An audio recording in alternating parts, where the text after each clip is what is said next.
একই স্বপ্ন আল্লাহ রাব্বুল আলামিন আমার আপনার জাতির পিতা ইব্রাহিম আলাইহিস সালাতু ওয়াস সালামকে আল্লাহ রাব্বুল আলামিন স্বপ্ন দেখাচ্ছেন যে ইব্রাহিম, তুমি আমার নামে কুরবানি করো। কি ব্যাপার, কুরবানি দিলাম, এটা কি কবুল হলো না? আল্লাহ রাব্বুল আলামিন কি রাজি খুশি হন নাই? তারপরের দিন সকালে উঠে আল্লাহ রাব্বুল আলামিনকে রাজি এবং খুশি করানোর জন্য ওই স্বপ্ন অনুযায়ী অনেকগুলি উট আল্লাহ রাব্বুল আলামিনের রাস্তায় কুরবানি করে দিলেন। জোরে বলি সুবহানাল্লাহ। 8 তারিখে 9 তারিখে দেওয়ার পরে আবার শুয়ে আছে উনি। 10 তারিখে একই স্বপ্ন দেখাচ্ছেন যে ইব্রাহিম, দুম্বা অথবা উট এই সমস্ত গুলি তুমি কুরবানি না করে তোমার কাছে সবচেয়ে বেশি যেটা প্রিয় বস্তু, আমার পরে তুমি যাকে বেশি ভালোবাসো মহব্বত করো, তাকেই আমার রাস্তায় তুমি কুরবানি করে দাও। জোরে বলি সুবহানাল্লাহ। এই স্বপ্ন দেখাচ্ছে। ইয়া আবাতি ফাল মা তুমার সাতাজিদুনি ইনশাআল্লাহু মিনাস সাবিরিন। ইয়া বুনাইয়া আকিমিস সালাত। হযরত ইব্রাহিম আলাইহিস সালাতু ওয়াস সালাম তৃতীয় দিনে একই স্বপ্ন, এমনকি তার থেকে আরো বেশি গুরুত্বপূর্ণ স্বপ্ন দেখলেন। স্বপ্ন দেখার পরে স্বপ্ন থেকে জেগে 2 রাকাত নামাজ আদায় করলেন। নামাজ আদায় করে আবার ঘুমিয়ে গেলেন। ঘুমিয়ে যাওয়ার পরে একই স্বপ্ন দেখতেছেন। হে দোস্ত, হে আল্লাহর নবী, তুমি সবচেয়ে যেটা পৃথিবীর বুকে যাকে তুমি ভালোবাসো, তাকে আমার রাস্তায় তুমি কুরবানি করে দাও। সুবহানাল্লাহ। এখন চিন্তা ভাবনা গবেষণা করে দেখতেছি, আল্লাহর পরে তো আমি আমার সন্তানকেই বেশি ভালোবাসি। কাকে? ইসমাঈল আলাইহিস সালাতু ওয়াস সালামকেই তো আমি বেশি ভালোবাসি। অর্থাৎ কি জন্য এত ভালোবাসে? আল্লাহ রাব্বুল আলামিন 2টি রাওয়াত আছে যে 86 বছর, আর একটাই আছে 90 বছর বয়সে আল্লাহ রাব্বুল আলামিন আমার আপনার জাতির পিতা হযরত ইব্রাহিম আলাইহিস সালাতু ওয়াস সালামকে সন্তান দান করেছিল। কয় বছর? 86 অথবা 90 বছর বয়সে। আমার আপনার বেলায় যদি এটা হতো, বিয়ে করার পরে 2-4 বছর বাচ্চা হচ্ছে না, আমি আপনি কি পেরেশান হয়ে যেতাম না? এমন কি যে যেটাই বলতে যে অমুক জায়গা গেলে, অমুক ফকিরি কাজ গেলে, অমুক পীর সাহেবের কাজ গেলে তোমার এটা ফায়সালা হয়ে যাবে বাচ্চার, আমরা ওইটাই করতাম। ঠিক কিনা বলেন? কিন্তু ইব্রাহিম আলাইহিস সালাতু সালাম সব সময় তাওয়াক্কাল করেছে কার উপরে? ইন্নাল্লাহা তাওয়াক্কালতু আলাল্লাহ। ইব্রাহিম আলাইহিস সালাতু ওয়াস সালাম একমাত্র শুধুমাত্র তাওয়াক্কাল করেছে আল্লাহ রাব্বুল আলামিনের উপরে, যে আল্লাহ রাব্বুল আলামিন আমাকে সন্তান দান করবেন। বিশ্বাস আছে কার উপরে? আল্লাহ রাব্বুল আলামিনের উপর। আল্লাহ রাব্বুল আলামিন যদি না দেন, আমি আপনি যতই ব্যবস্থা করি না কেন, কাজ হবে? লাভ হবে? হ্যাঁ, দুনিয়ার সিস্টেম অনুযায়ী, নিয়ম অনুযায়ী আমি আপনি ট্রিটমেন্ট করতে পারবো। ওটা খুলে দেন, খুলে দেন। আমি আপনি কি করতে পারবো? চেষ্টা করতে পারবো। চেষ্টা করার পরও পৃথিবীর বুকে কত মানুষ এমন আছে বাচ্চা কাচ্চা আল্লাহ দেন না। যেমন আমি শুনেছি আমাদের মসজিদের সভাপতি সাহেবেরই নাকি এই অবস্থা। কি ঠিক?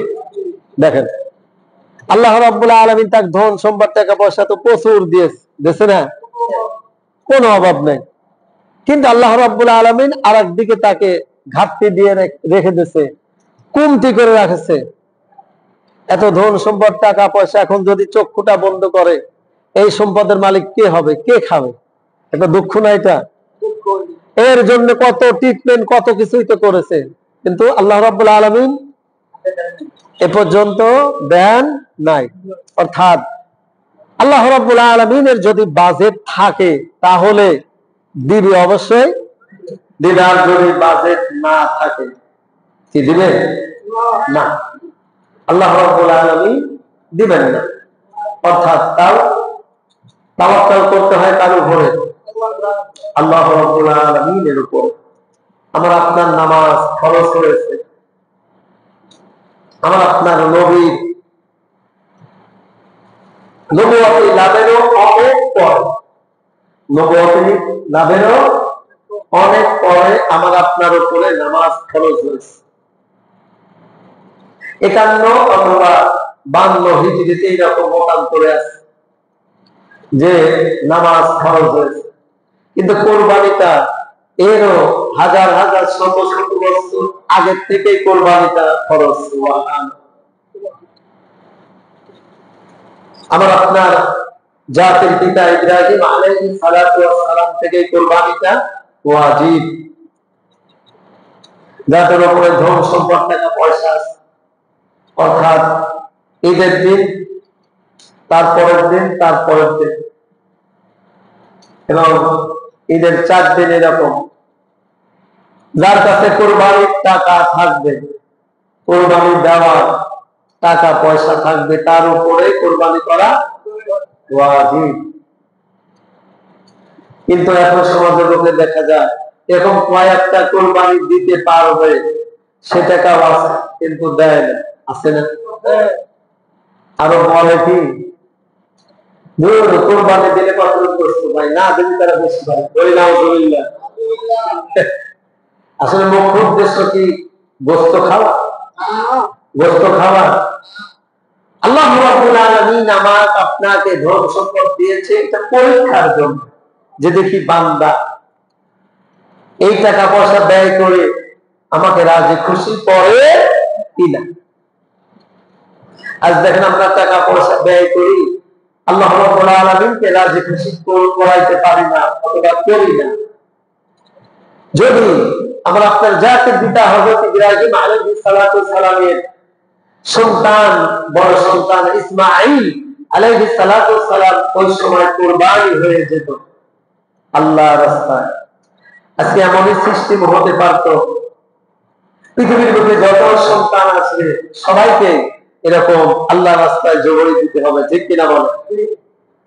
তাহলে আমাদের ঈমান কোথায় যেতে একটু চিন্তা করে দেখেন।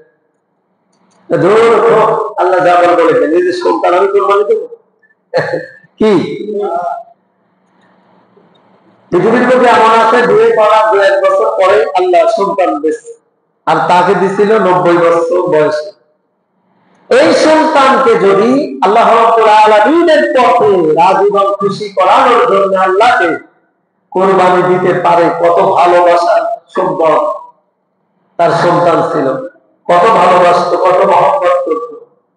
সে যদি আমার আপনার পিতা হয়ে সন্তানকে জবাব দিতে পারে, আমি আপনাকে আজ পারতাম? কয়জন পারতাম?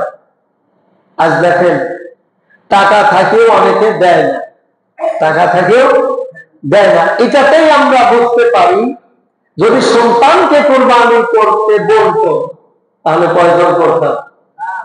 বলেন দেখি। এরকম তো সিস্টেম এরকম থাকতো না যে কোরবানি না করলে তাকে শাস্তি দেওয়া হবে, তাকে ব্যবস্থা করা হবে, তাকে জেলখানায় ঢোকানো লাগবে। এরকম শাস্তি যদি না থাকতো তাহলে দিত, আর এই শাস্তি যদি থাকতো তাহলে দিত। দ্বিতীয় নাম্বার, এই ব্যবস্থা যদি হতো, অনেক সন্তানেরা যে সময় কোরবানি দেওয়ার সময় ঘুমায় আসতো, বাড়ি থেকে পালায় চলে যেত, ঠিক কিনা? কিন্তু আমাকে আপনাকে যত ভালোবাসতেন, মোহাম্মদ করেছেন আমার আপনার জাতির পিতা মিল্লাতা আবিকুম ইব্রাহিম ওয়া সাম্মাকুমুল মুসলিমিন। মুসলিম জাতির পিতাকে আমার আপনার জাতির পিতাকে, আমার আপনার পিতাকে আল্লাহ রাব্বুল আলামিন কত ভালোবাসেন, কত মহব্বত করেছেন।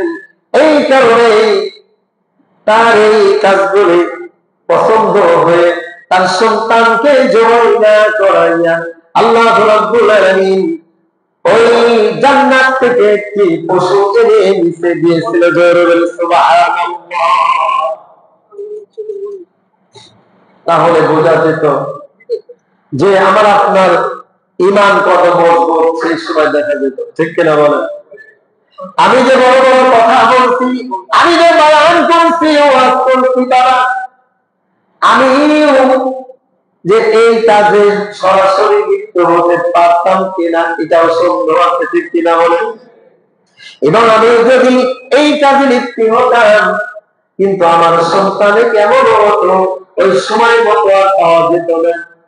এমন হতো না, পালায় চলে যেত। বারে আমি যদি এখন না পারি তাহলে আমাকে কোরবানি দিতে হবে, কোরবানি আমাকে দিয়ে দিবে।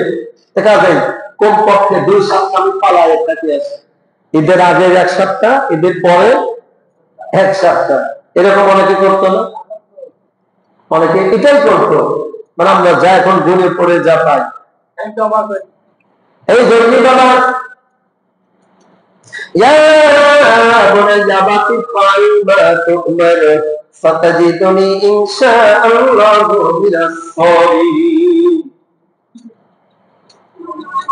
ইব্রাহিম আলাইহিস সালাম 10 তারিখে স্বপ্ন পাওয়ার পরে সকালবেলা চিন্তা ভাবনা করতেছেন, হাজেরাকে যদি, আমার বিবিকে যদি এই কথাগুলি বলে, তাহলে সে সন্তান আমার হাতে উঠাই দিবে না, আমার হাতে উঠাই দিবে না, কুরবানি করতে সে রাজি হবে না। সকালবেলা উঠে আমার আপনার জাতির পিতা হাজেরাকে বলছে, হাজেরা, আমি পৃথিবীর বুকে সবচেয়ে বড় ধনীর বাড়ি দাওয়াত খেতে যাব, তোমার সন্তানকে সুন্দর করে গোসল করাই দেবে, সুন্দর সুন্দর জামা কাপড় পরাই দেবে, তোমার সন্তানকে আমি আমার সঙ্গে নিয়ে যাবো। জোরে বলি সুবহানাল্লাহ। মা কি বেজান না খুশি? খুশি। কোথায় কোনো দাওয়াত খাইতে গেলে যদি বিবিকে বলে ছেলেদের কিন্তু নিয়ে যাবো, আগের থেকে রেডি করে রাখো, মা খুশি হয় না? মা কিন্তু খুশি হয়ে যায়। অনেক আনন্দের সঙ্গে, খুশির সঙ্গে ভালো সুগ্রাম দিয়ে সাবান দাবান দিয়ে গোসল করায় দিচ্ছে, সুগ্রাম দিয়ে শরীর মাথে দিচ্ছে, সুন্দর সুন্দর জামা কাপড় পরায় দিচ্ছে। কিন্তু আসল কথা বলে নাই। অধিক আগে বললাম না, আসল কথা যদি বলতে যেত, মা বোনদের পুরুষের থেকে মনটা নরম না শক্ত? আমি এত বছর বয়সে সন্তান হয়েছে, একে দিলে নাও তো দিতে পারে, এই জন্য আসল কথা বলেন নাই। না বলে এই কথা বলেছে, সাজায় চলে যাচ্ছে। কিছু দূর যাওয়ার পর বাবা ছুরি সামলায় রেখে দিয়েছিল, দড়ি সামলায় রেখে দিয়েছিল, পাড়ায় রেখেছিল। ইসমাইল আলাইহিস সালাম ছোট বাচ্চা, আনন্দের সঙ্গে নাচতে নাচতে, হাঁটতে হাঁটতে বাবার আগে আগে খুশি খুশিতে চলে যায়। দেখে যে সন্তান আগে চলে গিয়েছে, এর ফাঁকে ওই রশি এবং ছুরি জামার মধ্যে লুকায় রাখছে। আল্লাহু আকবার বলো। কি পরীক্ষা বাবা! অগ্নি পরীক্ষা থেকে বাবা এটা আরো বেশি মজবুত পরীক্ষা। অগ্নির মধ্যে আমার আপনার জাতির পিতা ইব্রাহিম আলাইহিস সালামকে ফেলানো হয়েছিল। এই সময় তো ইচ্ছাকৃত ভাবে ফেলানো হয়েছিল না, ঠিক কিনা বলেন? নমরুদ তাকে সিস্টেম করে হাত পা বেঁধে চরকের উপরে উঠাইয়া তারপরে আগুনের মধ্যে ফেলেছিল। ইব্রাহিম আলাইহিস সালামের কিন্তু ইচ্ছা ছিল না ওই অগ্নিকুণ্ডের মধ্যে সে পড়বে, ইচ্ছা ছিল, কিন্তু তাকে বিকল্প অন্য ব্যবস্থা করে চরক বানাইয়া হাত পা বেঁধে উপর উঠে তারপরে ফেলানো হয়েছিল। সেই সময় সব দৃশ্য দেখে তাওয়াক্কাল করেছিল কার উপরে? আল্লাহর উপরে তাওয়াক্কুল, ইন্নাল্লাহা তাওয়াক্কালতু আলাল্লাহ। রব্বুল আলামিন নম্বর যে আমাকে মারার জন্য ফাঁদ পেতেছে। ও মালিক, ও প্রভু, তুমি যদি আমার সহায় থাকো তাহলে আমাকে নমরুদ এই আগুনে পোড়াতে পারবে না। জোরে বলি সুবহানাল্লাহ। কত ঈমান মজবুত! আমার আপনার এখন ঈমান আছে? আছে। তারই তো সন্তান আমরা, নাকি? তার সন্তান না? তারই তো সন্তান। বাবা, এর থেকে বড় হাজার হাজার অগ্নি পরীক্ষা নিজের সন্তানকে নিজে জবাই করতে হবে। কত অগ্নি পরীক্ষা বাবা! ছেলে আগে আগে চলে যায়, মাঝখানে থেকে ছুরি বা রশি পালায় নিয়ে চলে যায়, আর ওখানে যে সন্তানকে বলে, ও বাবা, ইয়া আবাতি ফাআল মা তুমার সাতাজিদুনি ইনশাআল্লাহু মিনাস সাবিরিন। জোরে বলে সুবহানাল্লাহ। ইয়া বলে যা, ইয়া বলে যা, তুমি ইয়া বলে যা আবাতি ফাআল মা তুমার। হে সন্তান, আমি স্বপ্ন দেখেছি আল্লাহ রাব্বুল আলামিনের রাস্তায় তোমাকে আমি কুরবানি করছি। তোমার কি কোনো অভিমত আছে কিনা তুমি বলো। কাকে বলে? 7 বছরের বালককে বলে, 7-8 বছর বয়স। এই সময় সন্তান উত্তর দেয়, ও বাবা, তুমি যে নবী, নবীরা যে স্বপ্ন দেখে কোন সাধারণ কোন স্বপ্ন নয়, তারা একমাত্র স্বপ্ন ওহীর মাধ্যমে আল্লাহ রাব্বুল আলামিন তাদেরকে দেখায়। জোরে বলে সুবহানাল্লাহ। তুমি তো বলেছো বাবা, তবে তোমার এটা আসলে কোন অন্য স্বপ্ন নয়, এটা আসলে ওহী। আল্লাহ রাব্বুল আলামিন তোমাকে এটা দেখিয়েছে। কাজেই তোমার কাজ তুমি চালিয়ে যাও, আমি একজন ধৈর্য ধারণের মধ্যে আমি শামিল হব। জোরে বলি সুবহানাল্লাহ। সাতাজিদুনি ইনশাআল্লাহু মিনাস সাবিরিন। জোরে বলি সুবহানাল্লাহ। বাবা, তোমার কাজ তুমি তাড়াতাড়ি সমাধান করো, তাড়াতাড়ি সমাধান করো। বাবার মাঝপথে অনেক কিছু ঘটে গিয়েছে। যে সময় হাজেরা তার সন্তানকে সাজায় গুজায় বাবার সঙ্গে দাওয়াত খাওয়ানোর জন্য রেডি করে বের করে দিয়েছে, এই সময় ইবলিস শয়তান বৃদ্ধ সেজে লাঠি ভর দিয়ে দিয়ে টুক টুক টুক টুক করতে করতে করতে হাজেরার কাছে চলে গেছে। যে হাজেরা, তোমার সন্তানকে তুমি কোথায় পাঠাইলা? শয়তান তো সবকিছু শোনে, নাকি? সবকিছু শোনে বা দেখে। বলে, আমার সন্তানকে মানুষের রূপ ধরে গেছে, আমার সন্তানকে আমি পাঠিয়েছি তার বাবার সঙ্গে পৃথিবীর বুকে সবচেয়ে ধনী বাড়িতে দাওয়াত খেতে যাবে, আমি বাবার সঙ্গে পাঠিয়েছি। জোরে বলে সুবহানাল্লাহ। তুমি জানো না আসল কথা যদি তোমার কাছে বলতো তাহলে তোমার সন্তানকে তুমি দিতে না। আসল ঘটনা হচ্ছে আল্লাহ রাব্বুল আলামিন স্বপ্ন দেখাইছে তার সন্তানকে আল্লাহর রাস্তায় আল্লাহকে রাজি ও খুশি করানোর জন্য কুরবানি দিতে হবে। এটা তুমি আসলে জানো না, সে তো আল্লাহর রাস্তায় কুরবানি হয়ে যাবে। কেন তুমি তাকে ছাড়লে? এখনো সুযোগ আছে, এখনো সময় আছে, তাড়াতাড়ি তুমি যাও, তোমার সন্তানকে তুমি নিয়ে আসো। এই সময় হাজেরা বলে, হে ইবলিস শয়তান, আসলে তুমি মানুষ নয়, তুমি ইবলিস শয়তান। জোরে বলে সুবহানাল্লাহ। আমার স্বামী আল্লাহর নবী বলতে ভালো কাজে যে বাধা দেয় সে হচ্ছে মানুষ নয়, শয়তান। জোরে বলে সুবহানাল্লাহ।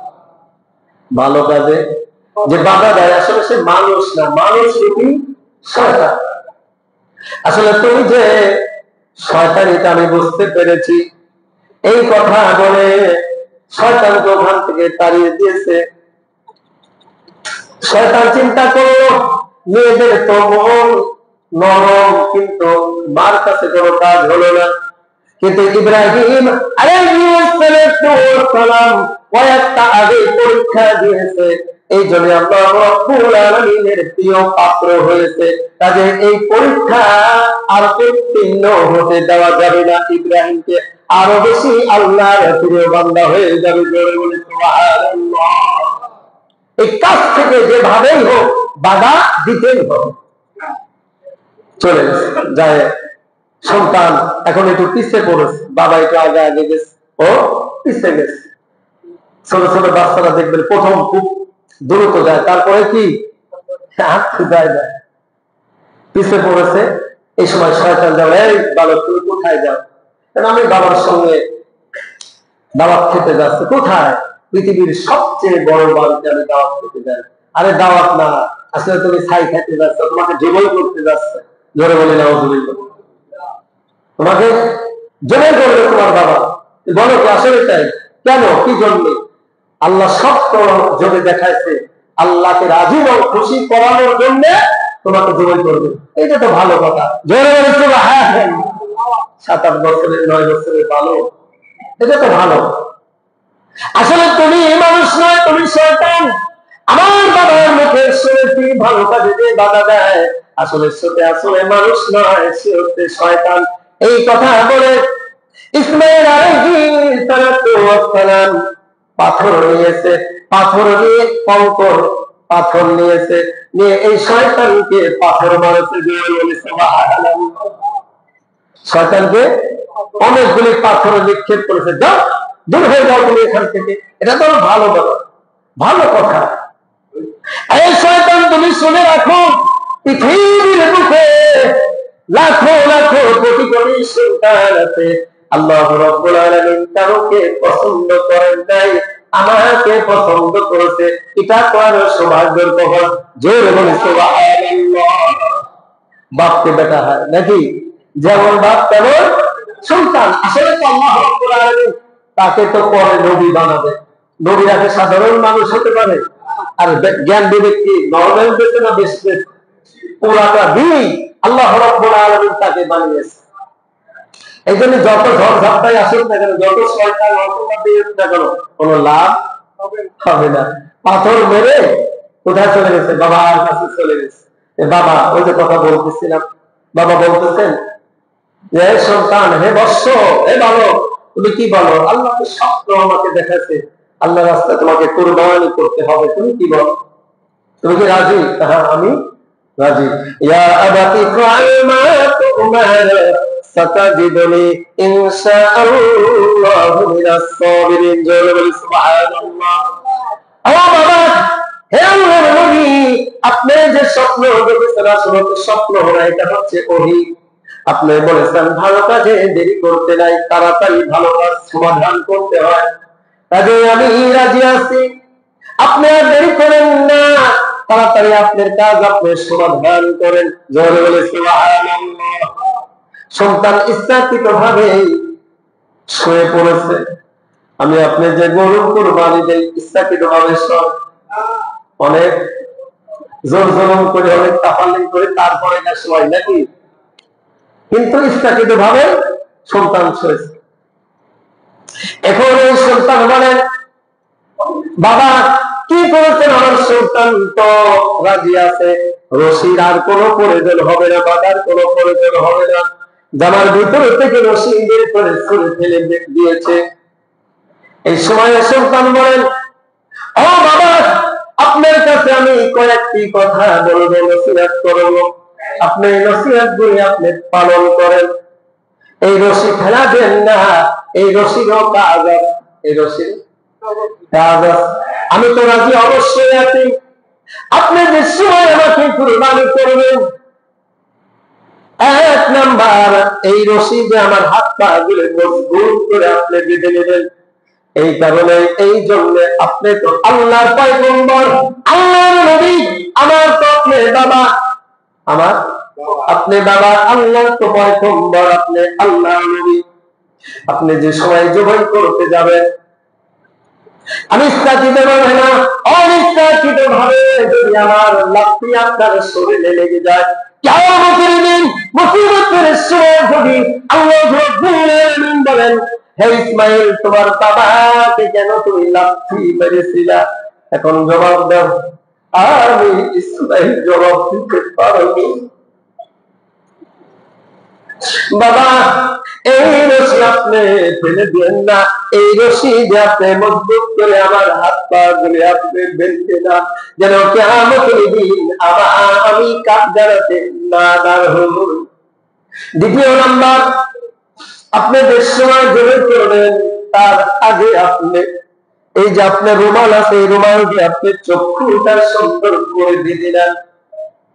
আপনার চক্ষু যদি খোলা থাকে, আমার চেহারার দিকে বেশ আপনার নজর যাবে। এমন তো হতে পারে আপনি ছুরি আর আপনি চালাবেন না, জরুরি সুবহানাল্লাহ। আপনার মন পরিবর্তন হতে পারে, আপনি রুমাল দিয়ে চক্ষুটা সুন্দর করে দিয়ে দেন। তৃতীয় নম্বর, আমার যে জামা কাপড়গুলি আছে এইগুলি খোলার কোনো প্রয়োজন নাই। এই অবস্থায় আমি আল্লাহ রাস্তায় কোরবানি হয়ে যাব। আপনি কোরবানি দিয়ে আমার মা হাজেরাকে আপনি কি বুঝ দিবেন? মা ছেড়ে বলবেন, রক্ত মাখা জামা কাপড়গুলি নিয়ে আমার মাকে বলবেন, হাজেরা তুমি অপেক্ষা করো, তুমি ওয়েট করো, তোমার সন্তান আর দুনিয়ার বুকে তুমি দেখতে পারবে না, ওই কিয়ামতের আগে তোমার সন্তানের সঙ্গে দেখা হবে না। সুবহানাল্লাহ। আমার মায়ের রক্ত মাথা জামা কাপড় গুলি নিয়ে বুকে লাগাবে, আফসোস করবে, আমার জন্য দোয়া করবে। এই তিনটা নসিহত করলো বাবা। তিনটা নসিহতই গুরুত্বপূর্ণ, ঠিক কিনা বলেন? তিনটা ওসিয়াতি খুব গুরুত্বপূর্ণ। এখন দেখলেন যে না, আসলে ছোট বালক হলেও আসলে নসিহত গুলো তো অনেক সুন্দর, তাই করলেন। রুমাল দিয়ে চক্ষু বাঁধলেন, হাত পা বেঁধে বিসমিল্লাহি আল্লাহু আকবার বলে যে সময় ছুরি চালায়, শরীরে সব শক্তি ব্যয় করে দিয়েছে, কিন্তু কোনো লাভ হয় না, কোনো কাজ হয় না। এই সময় নিচে থেকে ইসমাইল বলে, বাবা আপনার মন কয় মায়া লাগছে, আপনার মনটা চক্ষুটা ঠিক মতো বাঁধা নাই, আমার দিকে মনে হয় আপনার নজর ব্যস্ত, মায়া লাগতেছে, এই জন্য আপনি কাঁদতেছেন না। আপনি আবার কি করুন, আপনি চক্ষুটা বেঁধে নেন, আর ছুরি মন কয় আপনার ধারালো দিক না দিয়ে আপনি উল্টা দিক দিয়ে আপনি প্রশাসনিক ভালো করে পরীক্ষা করে নেন। জোরে সুবহানাল্লাহ। আবার ইব্রাহিম আলাইহিস সালাতু সালাম সুন্দর করে আবার বাঁধলেন, আবার ধান নিরীক্ষা পরীক্ষা করে আবার চালালেন, কোন লাভ হলো? শরীরের সমস্ত শক্তি ব্যয় করে দিলেন, শরীর থেকে ঘামের পর ঘাম ঝরছে। আল্লাহ কি আমার উপরে নারাজ হয়ে গেল নাকি বেজার হয়ে গেল? আমি কি পরীক্ষায় পাস করবো না? আমি যদি পরীক্ষায় না পাস করি, আমার আল্লাহকে আমি কেমন করে পাবো? আমার আল্লাহকে তো আমি পাবো না, আর আল্লাহকে না পালে আমার কি হবে? আমার এই জিন্দেগি কি লাভ হবে? কোন লাভ নাই। চক্ষুটা খুলে ছুরিটা রাগের স্বরে পাথরের উপরে আঘাত করে দিলেন। হে ছুরি, তোমার হলো কি? এই ছুরি দিয়ে আমার জীবনে কোনদিন আমি দুম্বা ও অন্য পশুগুলি করতে যে আমি ফেল করি নাই। কি হলো ছুরি তোমার? কেন তুমি কাটো না? এই বলে আছাড় দিয়েছে, পাথরের পর করে পাথর খন্ড হয়ে গেছে। জোরে বলে সুবহানাল্লাহ। ছুরি এখন আল্লাহ রাব্বুল আলামিনের কাছে বলে, রব্বুল আলামিন আমার উপরে তো রাগ করেছে, আমি কেমনি করে জবাব দিয়ে দেব? ও মালিক, ও প্রভু, তুমি তো আমাকে নিষেধ করেছো ইসমাঈল আলাইহিস সালাতু ওয়াস সালামের গলা তো কাটা দূরে থাক, একটি পশম তুমি কাটবে না। জোরে বলে সুবহানাল্লাহ। আমার উপর তো দোষারোপ করেছে। মালিক, আমি এখন কি উত্তর দেব ইব্রাহিম আলাইহিস সালাম? তুমি যদি আমার মানুষের মতো বাকশক্তি দিয়ে দিতে, তাহলে তোমার নবীকে আমি এই কথাগুলি জানাই দিতাম। আল্লাহ রাব্বুল আলামিন বলেন, যাও, তোমাকে আমি ক্ষমতা দিয়ে দিলাম, বাকশক্তি দিয়ে দিলাম। শরীর থেকে আওয়াজ আছে, আসসালামু আলাইকুম ইব্রাহিম আলাইহিস সালাতু ওয়াস সালাম। জয় সুবহানাল্লাহ। ইব্রাহিম আলাইহিস সালাতু সালাম আবার আরে জীবনে কোনোদিন এমন দেখলাম না, শরীর থেকে আমাকে সালাম দেয়, শরীর কথা বলে, বলতেছেন, হে আল্লাহর নবী, তোমার কাজ তুমি চালায় যাও, আমার কাজ আমি চালায় যাই। জোরে বলে সুবহানাল্লাহ। তোমার ডিউটি তুমি পালন করো, আমার ডিউটি আমি পালন করে যাচ্ছি। রাগের এখানে কোনো কিছুই নাই। তুমি আল্লাহকে রাজি এবং খুশি করানোর জন্য আবার তুমি পরীক্ষায়, আবার তুমি দাও, আবার পরীক্ষা দাও। জোরে বলে সুবহানাল্লাহ।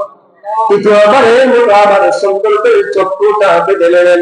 ইসমাইলকে বাবা শোয়া দিলেন। ধার নিরীক্ষা পরীক্ষা করে শরীরের যত শক্তি আছে সব দিয়ে বিসমিল্লাহি আল্লাহু আকবার বলে শুরু করলেন। কিন্তু তৃতীয়বারের বার দেখা গেল কেটে গেলেন এবং পাশের থেকে কে মা তাহারা বলতেছেন আল্লাহু আকবার, আল্লাহু আকবার, লা ইলাহা ইল্লাল্লাহু, আল্লাহু আকবার, আল্লাহু আকবার, ওয়া লিল্লাহিল হামদ। আল্লাহু আকবার, আল্লাহু আকবার, লা ইলাহা ইল্লাল্লাহু, আল্লাহু আকবার, আল্লাহু আকবার, ওয়া লিল্লাহিল হামদ। ইব্রাহিম আলাইহিস সালাতু ওয়াস সালাম চক্ষু খুলে দেখেন দুই ফেরেশতা পাশে দাঁড় হয়ে আছে এবং তার পাশে ইসমাঈল আলাইহিস সালাতু ওয়াস সালামও দাঁড় হয়ে আছে। ইব্রাহিম নবী বেজার হয়ে গেছে। ইব্রাহিম নবী কি বেজার? তাহলে কি আল্লাহ রাব্বুল আলামিন আমার উপরে খুশি না? আমার সন্তানকে জিন্দা করলেন, আর একটি দুম্বা জবাই হয়ে গেলেন, আল্লাহ মনে হয় বেজার হয়েছে আমার উপরে।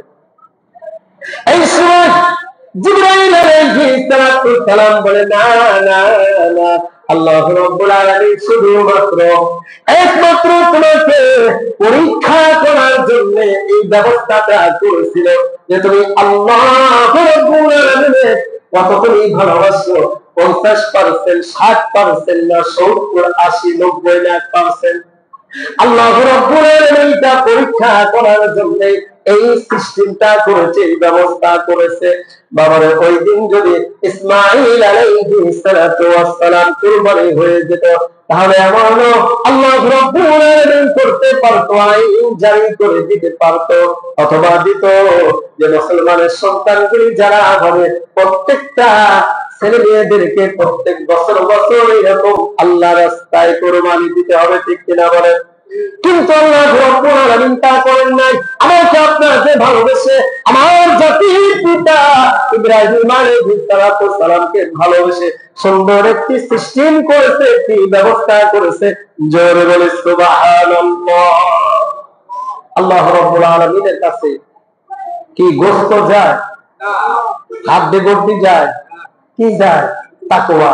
লা ইয়ানালাল্লাহু লুহুমুহা ওয়ালা দিমাউহা ওয়ালাকিন ইয়ানালুহু তাকওয়া মিনকুম। জোরে বলে সুবহানাল্লাহ। আল্লাহ রাব্বুল আলামিন বলেন, বান্দারে তোমাদের আমি যাদের উপরে এই কুরবানির টাকা দিয়েছি, অর্থাৎ এই 3 দিন কুরবানি করার সামর্থ্য টাকা যার কাছে থাকবে তার উপর এই কুরবানি করা ওয়াজিব। কয়দিন? ঈদের দিন, তারপরের দিন, তারপরের দিন, অথবা আরাকিত আছে 4 দিন। 4 দিন পর্যন্ত ঈদের দিন ধরে, অর্থাৎ ঈদের দিন তার 3 দিন পর্যন্ত কুরবানি দেওয়া যায়। এই 4 দিন আর রোজা ঈদের 1 দিন, কয়দিন হলো? কুরবানির ঈদের 1 দিন, তারপরে 3 দিন, কয়দিন হলো? 4 দিন। আর রোজা ঈদের 1 দিন, কয়দিন হলো? 5 দিন। এই 5 দিন ভালো করে খেয়াল করেন, মাসালা সেকেন্ড জানেন। এই 5 দিন বছরে রোজা রাখা হারাম। কয়দিন? কয়দিন? অনেক সময় প্রশ্ন করে, হুজুর এই মাসে কি রোজা রাখা জায়েজ আছে? অমুক দিন কি রোজা রাখতে পারবো? তাহলে মাসলা পেলেন তো। কয়দিন রোজা রাখা হারাম? কয়দিন? 5 দিন। কুরবানি ঈদের 4 দিন, কুরবানি ঈদের দিন, তারপরে 3 দিন, 4 দিন। আর ওই আপনার এই রোজা ঈদের 1 দিন, 5 দিন। এই 5 দিন ছাড়া যে কোনো দিন আমরা রোজা রাখতে পারবো। কথা বুঝে আসছে? কিন্তু এ সত্ত্বেও আমরা কি করতেছি? আজ কুরবানি আমরা অনেকেই দেই না। আর কুরবানি দিলেও আমাদের অনেকে মন এলোমেলো আছে। এলোমেলো আছে না? গোস্ত খাওয়ার জন্য দেয়, মোটা তাজা সেটা গোস্ত বেশি হবে ওইটা দিই। আসলে হুষ্ট দিতে হবে, চোখ জোড়ানো দিতে হবে, এটাই স্বাভাবিক। কিন্তু গোস্তর নিয়ত আমরা দেবো না। আমরা আপনার নিয়ত যদি একমাত্র আল্লাহকে রাজি এবং খুশি করানোর জন্য থাকে, গোস্তকে আমি আপনি খাইতে পারবো না। কি পারবো কিনা? তাও পারবো। আর গোস্ত খাওয়ার নিয়ত থাকলে আপনি গোস্ত খাওয়াই সেদিন হবে, কোরবানি হবে না। আর যদি আল্লাহকে রাজি খুশি করানোর জন্য নিয়ত থাকে, কোরবানি হবে, গোস্ত খাওয়াও হবে। কথা বোঝাতে পারলাম? এজন্য আমরা কি করবো? যাদের উপরে কোরবানি দেওয়া উচিত, আমাদের জন্য আল্লাহ রাব্বুল আলামিন সবাইকে কোরবানি দেওয়ার তৌফিক দান করেন। আর অনেক সময় আমরা ভাগে কোরবানি দেই, ভাগে দেই না? ভাগে দেই। এই ভাগ ভালো করে আপনি খেয়াল করে দিবেন। আমি তার সঙ্গে ভাগে কোরবানি দিচ্ছি, ওই ব্যক্তির টাকাটা জানাশোনা সত্ত্বেও ব্যক্তি সঙ্গে সঙ্গে জড়িত আছে, ওই ব্যক্তি হারাম টাকা উপার্জন করে, আপনি জানি শুনে টাকা দিয়ে যদি আপনি তার সঙ্গে কোরবানি দেন, কোরবানি হবে? অর্থাৎ ভেজাল কোনো কিছু থাকবে না। এখন তো কত সুন্দর বাবা, আগে সিস্টেম ছিল কোরবানি দিয়ে জমিনে ফেলে রেখে আসতো, ভালো করে মাসালা শেখেন, জমিনে ফেলে আসে রাখতো, যার টাকার মধ্যে কোনো ভেজাল নেই, নিয়তের মধ্যে ভেজাল নেই, আল্লাহ নূর এসে এই কোরবানিটা জ্বালায় দিত। জোরে বলে সুবহানাল্লাহ। আর যার টাকার মধ্যে ভেজাল ছিল, নিয়তের মধ্যে ভেজাল ছিল, তার কোরবানিটা কবুল হতো না, যেমন তেমনই থাকতো। কোন পশু পাখির অন্য কোন প্রাণী এটা ছোট না, আস্তে আস্তে গড়িয়ে পড়ছে, নষ্ট হয়ে যেত। এই সময় বোঝা যেত তুমি বড় বড় কথা বলেছ, তোমার কোরবানি আজ কবুল হয় নাই। সেই সময় আমার পেছনে নামাজ পড়তেন পরামানিক সাহেবের কোরবানি এরকম আল্লাহ নূর আসে যদি না জ্বালাতো, পরামানিক সাহেবের কথা কেউ শুনতো? সভাপতির কথা কেউ শুনতো? আল্লাহু আকবার। কিন্তু আল্লাহ রাব্বুল আলামিন তা না করে কত সুন্দর দেখেন সিস্টেম করেছে, এই কোরবানি দিয়ে দেবো, কবুল হওয়া না হওয়া সেটা পরে। এই জন্য আমাদের নিয়ত থাকতে হবে, লা ইয়ানালাল্লাহু লুহুমুহা ওয়ালা দিমাউহা ওয়ালাকিন ইয়ানালুহুত তাকওয়া মিনকুম। একমাত্র তাকওয়া থাকবে, খুদাভীতি থাকবে, আল্লাহকে রাজি ও খুশি করানোর জন্য আল্লাহর উপরে ভয় ভীতি করে আমরা কোরবানি দেবো, তাহলে কোরবানি কবুল হয়ে যাবে। আমি আপনি অবশ্যই এটা খাবো ইনশাআল্লাহ। আল্লাহ আমাদের সবাইকে এইগুলো আমল করার তৌফিক